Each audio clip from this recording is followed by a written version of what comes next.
જેમની અંદર 33 કોટી દેવતાનો વાસ એવા ગાય માતાની પવિત્ર ભૂમિ પર સરસ મજાનું લગ્નોત્સવનું આયોજન કરવામાં આવ્યું છે.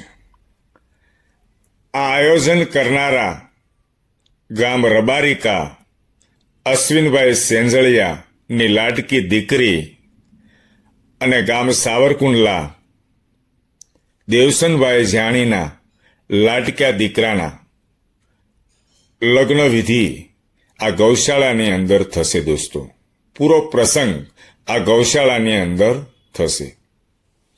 રાકેશ અને નેન્સીના માતા પિતા, તમારો આ જીવનનો સૌથી પવિત્ર સંકલ્પ ગૌશાળાની ગૌ માતાની સાક્ષીએ આ નવદંપતિના લગ્ન યોજીને આપશ્રીએ જે ઉદાહરણ સ્થાપ્યું છે તે ખરેખર પ્રેરણાદાયી છે.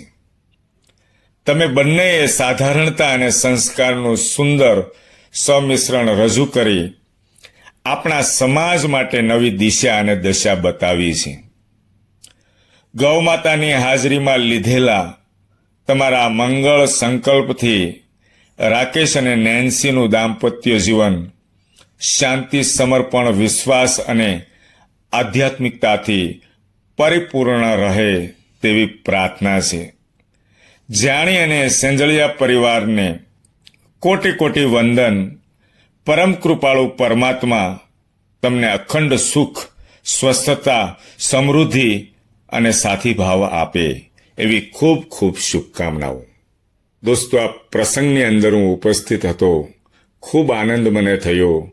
ગાય માતાની જે આ પવિત્ર ભૂમિ પર જે દીકરા દીકરીના લગ્ન થયા, ખૂબ આનંદ થયો. દોસ્તો, આ સમાજ માટે એક ઉદાહરણ છે.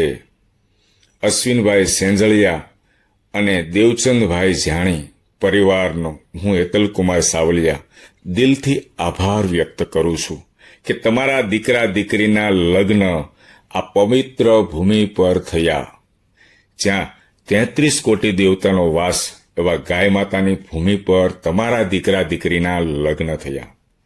દોસ્તો, મારી યુટ્યુબની અંદર ચેનલ છે, હેતલકુમાર સાવલિયા નામથી સર્ચ કરજો, સબસ્ક્રાઇબ કરી દીજો. દોસ્તો, અવનવા ફેમિલી સાથેના વિડીયો હું બનાવું છું અને ફેસબુક અને ઇન્સ્ટાગ્રામની અંદર મારી ચેનલ છે હેતલકુમાર સાવલિયા નામથી જ છે.